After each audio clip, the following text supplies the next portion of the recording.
তো আপনি আপনার পড়াশোনা কিভাবে চালাতেন? এই সুখের সময় আপনি দুঃখের কথা শুনতে চান? বলুন, তাতে যদি পরবর্তী প্রজন্ম কিছুটা উৎসাহ পায়।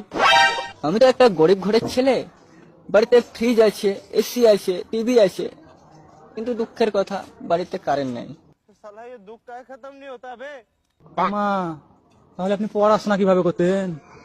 আর বলবেন না, রাত্রে পাশের বাড়ির ক্লাবের ছেলেগুলো বিড়ি খেত, সেই বিড়ির আলোতে পড়াশোনা করতাম।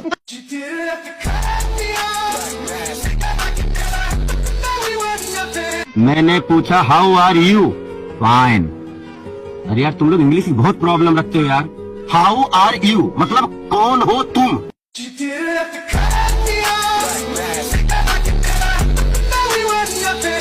পেটের ভিতরে আগুন জ্বলে, এটা বিশ্বাস করেন তো মা? क्या बोला तूने? यही नहीं, अभी और सुनिए।